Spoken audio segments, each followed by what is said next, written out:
Good morning students.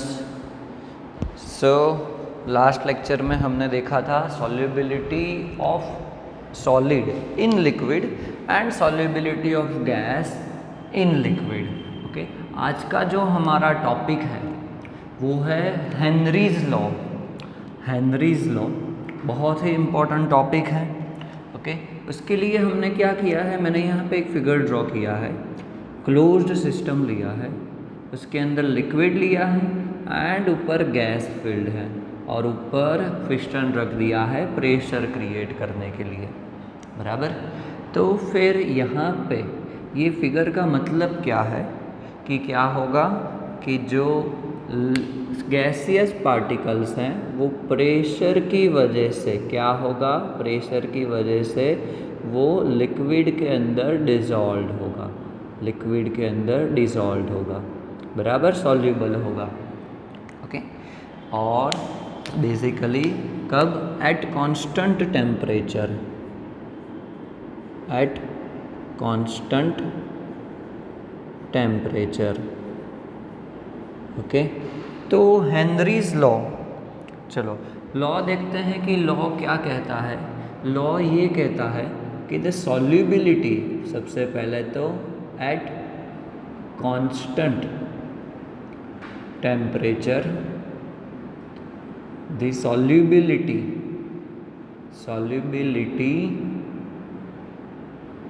Of gas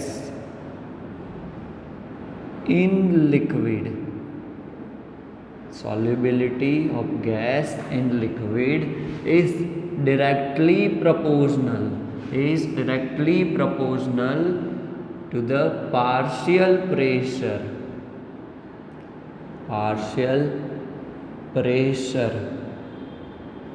of the gas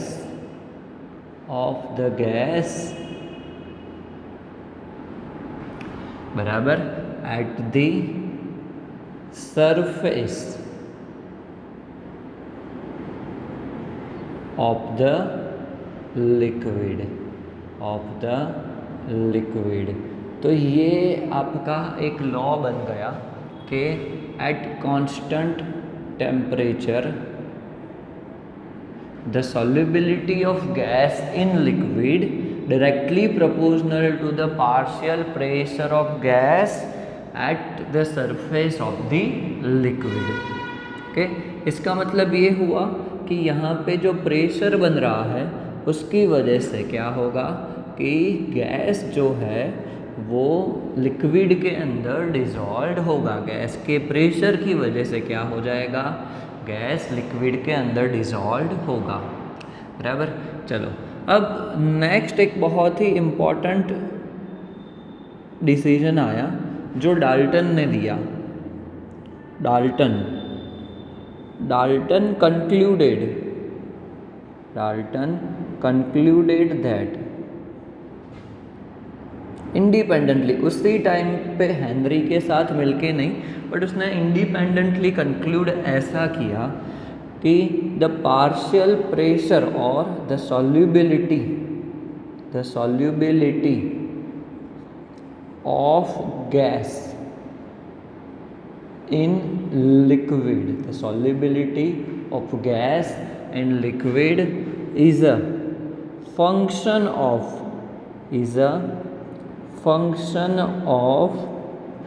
partial pressure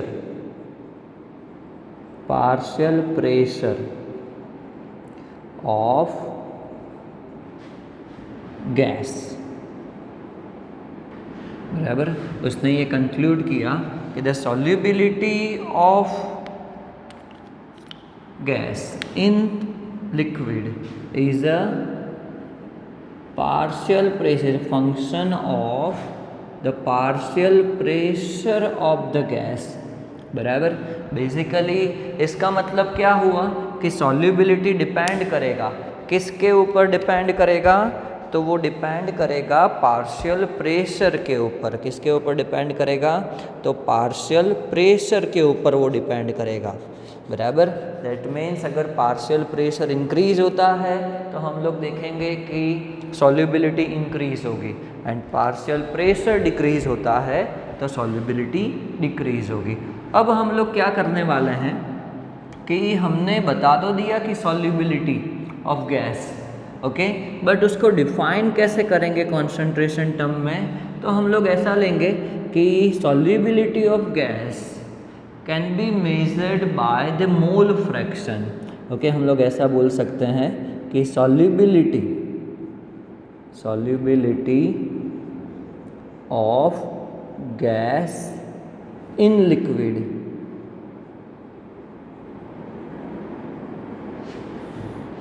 can be defined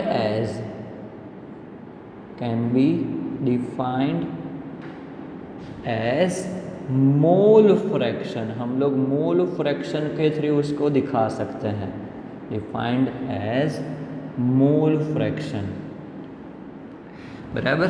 तो फिर mole fraction में अगर दिखाते हैं तो वो तो सॉल्युबिलिटी हमने कर दी, तो उसके ऊपर से हमने जो हेनरी का लॉ बनाया था उसको थोड़ा सा मॉडिफाइड कर देते हैं। तो लॉ क्या हो जाएगा अगेन कि पार्शियल प्रेशर, या तो फिर हम लोग बोल सकते हैं यहाँ पे pressure of gas, partial pressure of gas at the surface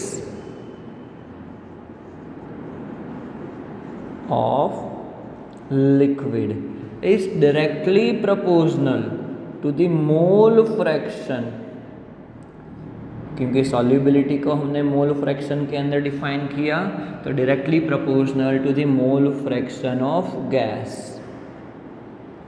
in liquid. हम लोग ऐसे उसको डिफाइन कर सकते हैं।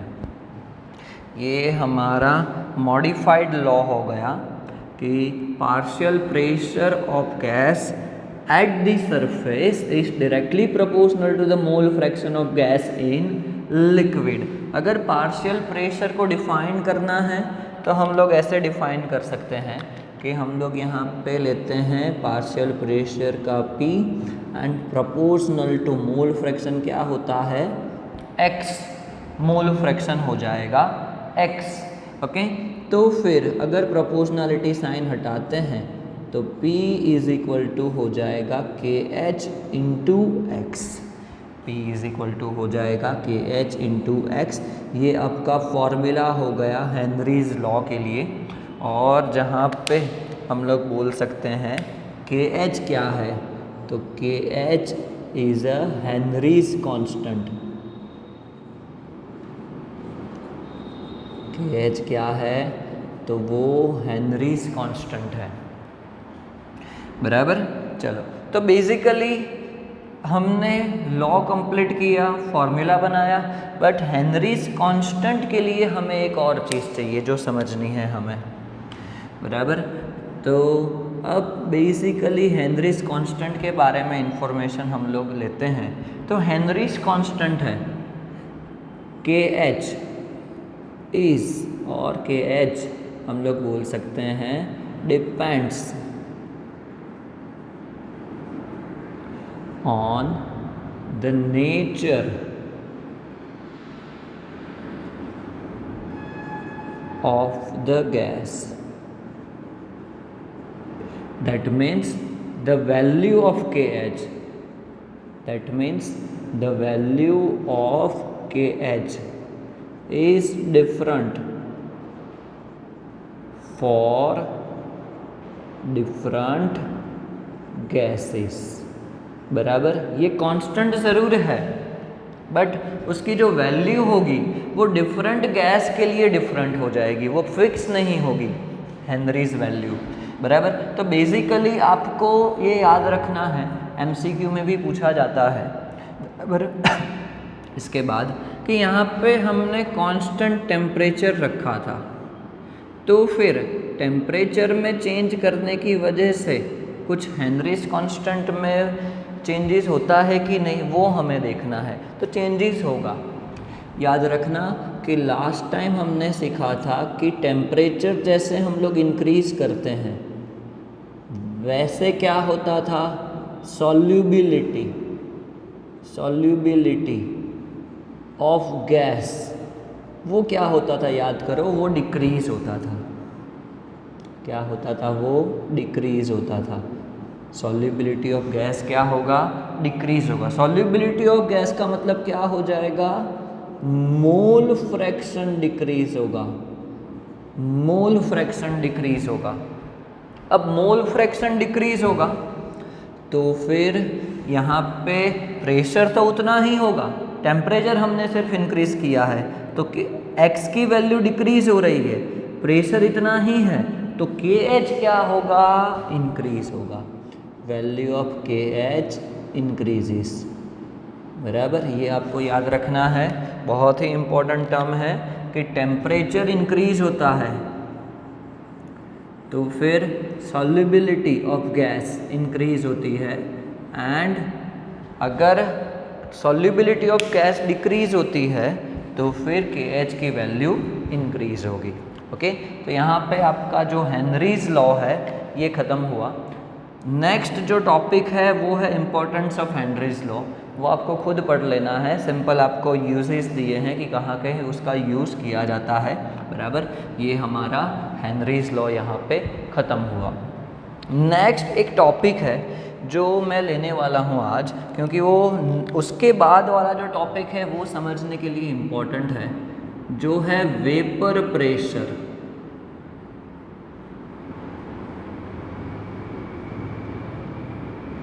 वेपर प्रेशर,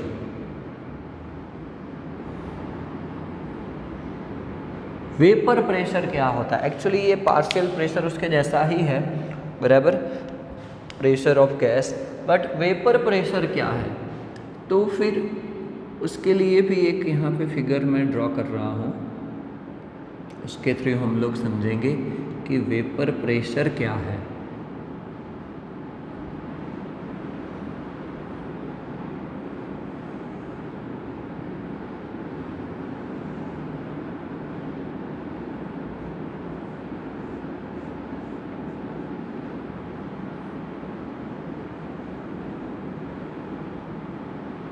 ओके, चलो, तो एक हमने क्लोज्ड सिस्टम लिया है। क्लोज्ड सिस्टम के अंदर वापस हम लोग क्या कर रहे हैं? यहाँ पे वाटर, कोई भी लिक्विड फिल्ड कर रहे हैं।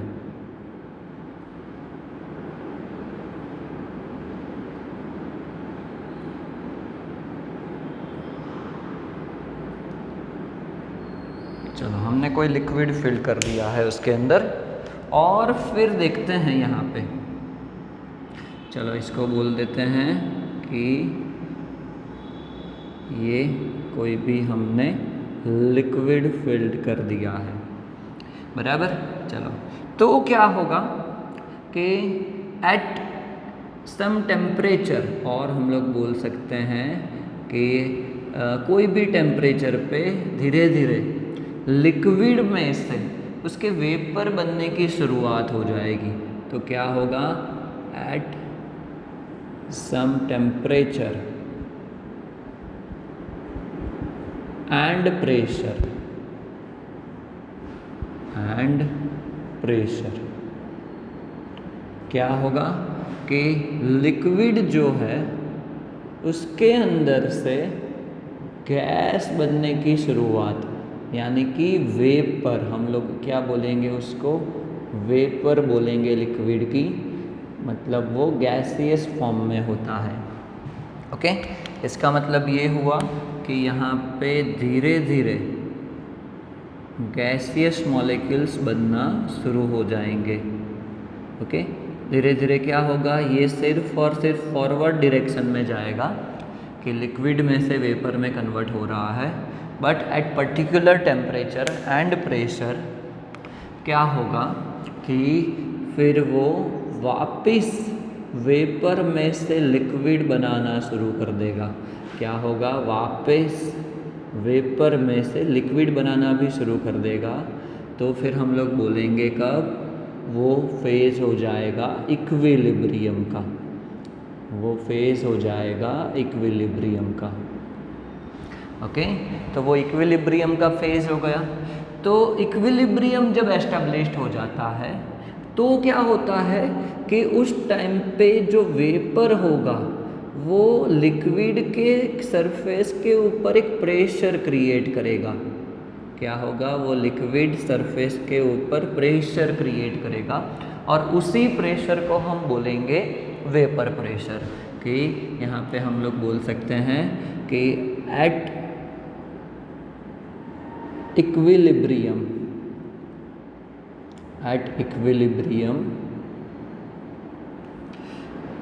गैस, यानी कि हम लोग बोलेंगे उसको वेपर जो है creates pressure at the surface of liquid, at the surface of liquid. That pressure is known as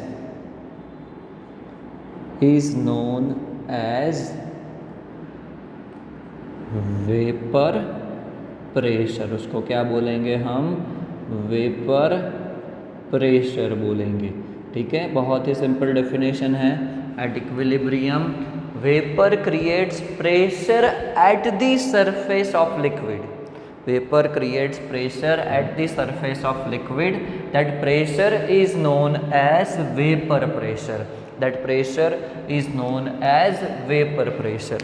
okay, तो हमें ये जानना है कि कौन सा लिक्विड, कौन सा कोई भी सॉल्वेंट या तो फिर लिक्विड वो वेपर प्रेशर क्रिएट करेगा।